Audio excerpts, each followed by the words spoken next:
Барлықтарыңызға сәлем, сіздермен Қадырбек Сағыныш. Бүгін өзімнің каналымда ерекше дәмді десерттердің бірі фисташковый рулеттің жасалу жолымен бөлісетін боламын. Ендеше осы видеоны соңына дейін қараңыздар. Қажетті ингредиенттерді описаниеге қалдырып кететін боламын. Ең алдымен бізге 5 жұмыртқа қажет болады. Ол үшін біздер ақуызды сарыуыздан ажыратып аламыз. Осы тұста өте мұқият болғанымыз абзал. Бізге тек қана ақуыз керек болғандықтан ешқандай да сарыуыздың кетіп қалмауын қадағалауымыз қажет. Сол кезде біздің меренгамыз өте сәтті шығады.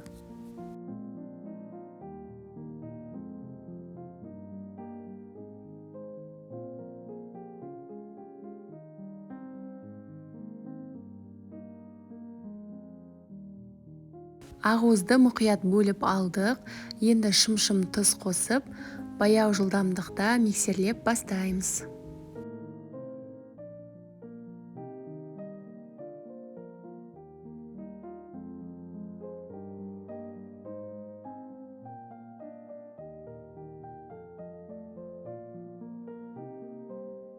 Біздің ақуызымыз көпіршіп бастаған кезде қантты біртіндеп қосамыз. Барлығын бірден қосып жіберуге болмайды, себебі сіздің ақуызыңыз көтерілмей қалуы мүмкін. Біртіндеп бөліп қосып, миксердің қатты жылдамдығында миксерлейміз.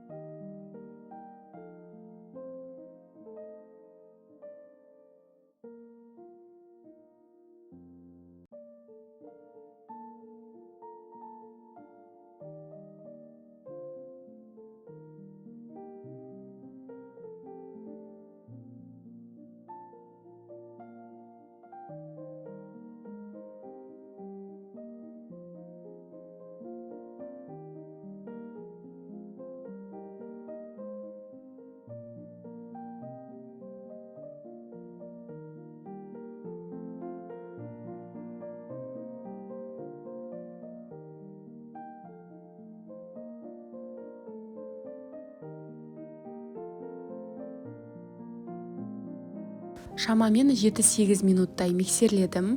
Біздің меренгамыз өзінің формасын ұстайтындай болуы қажет.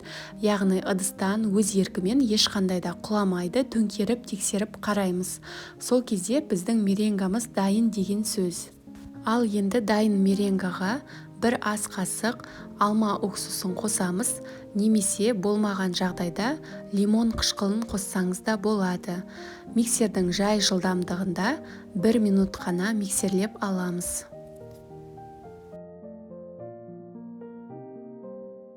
Ендігі кезекте біздер миксер қолданбаймыз, жүгері крахмалын қосып, лопатканың көмегімен астынан үстіне қарай мұқият араластырып аламыз.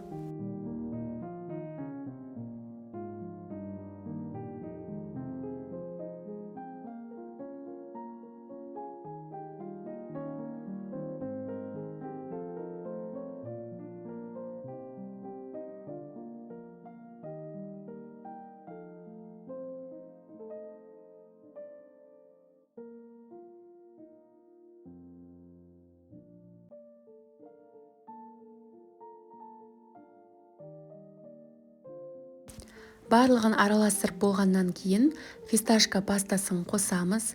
Өте ерекше дәм береді. Болмаған жағдайда фисташка ұнын қолдансаңыз да болады. Дәл осылай астынан үстіне қарай мұқият араластырып аламыз.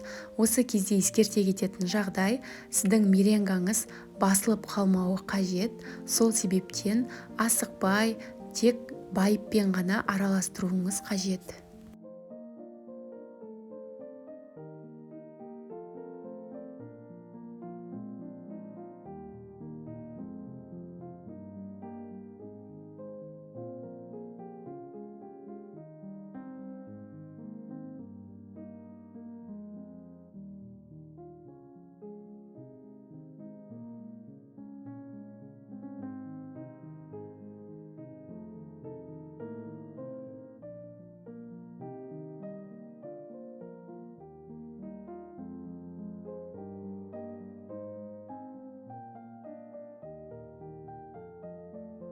Біздің меренгамыз өте әдемі фисташка түсіне боялады.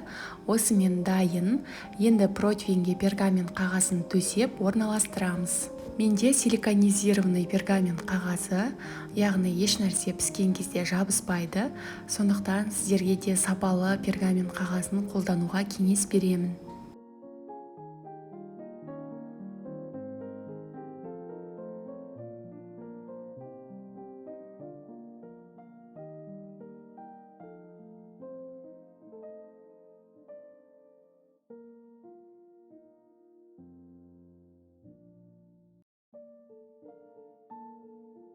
Барлығын видеодағыдай тегістеп жағып орналастырамыз.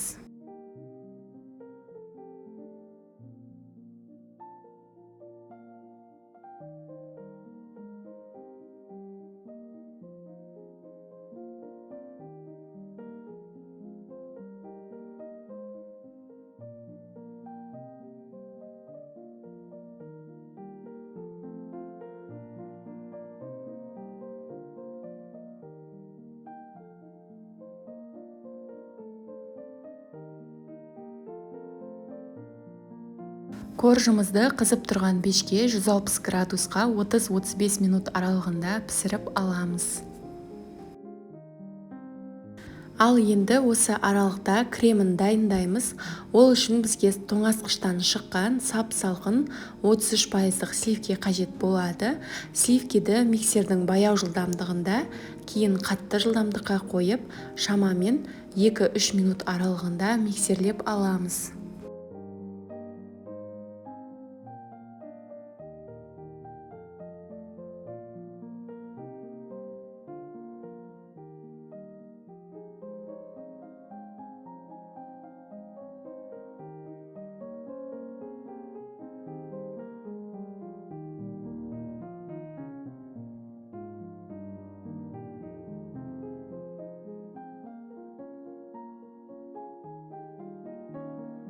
Енді қант ұнтағын қосамыз. Міндетті түрде електен өткізуіміз қажет. Қант ұнтағын өзіңіздің қалауыңызша көбірек қоссаңыз да болады. Және де творожный сыр саламыз. Барлығын мұқият араластырып, миксерлейміз.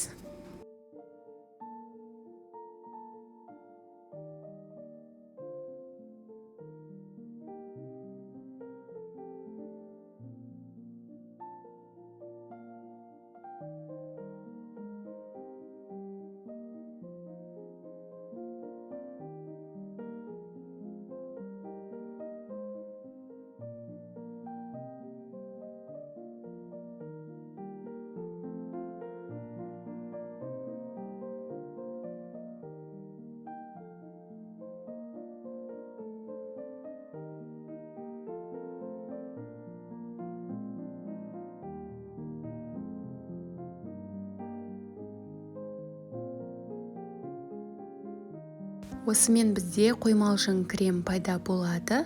Сонымен дайын. Осы аралықта біздің коржымыз да пісіп шықты. Бетіне видеодағыдай пергамент қағазын қойып, аударып аламыз.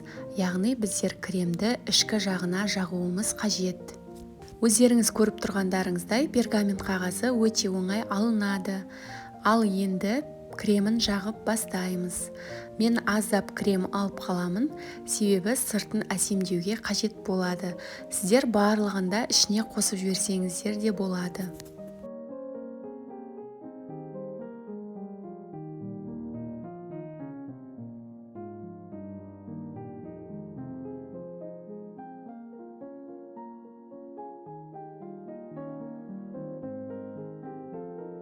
Кремін мұқият жан-жағына жеткізіп жағып шығамын, және де ортасына міндетті түрде жидек қосамын.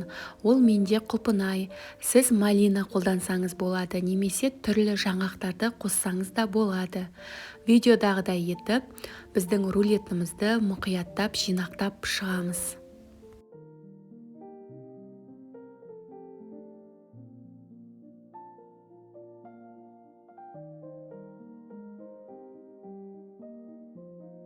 Дайын болған рулеттің бетін өзіңіздің қалауыңызша әдемілеп алсаңыз болады. Мен аздап крем алып қалдым. Видеодағыдай етіп әсемдеп шығамын.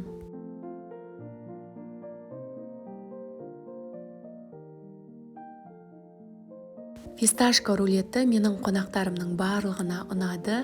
Сіздерге де жасап көруге кеңес беремін. Ерекше дәмді болып шығады. Тіпті ауызда ериді деп айтсам да болады. Міндетті түрде жасап көріңіздер. Бұл оригинал рецепт. Егер жасап жатырсаңыздар, менімен бөлісуді ұмытпаңыздар. Достар, сондай-ақ менің каналыма тіркеліп алыңыздар. Жұмасына 2-3 рет дәмді рецепттармен бөлісемін.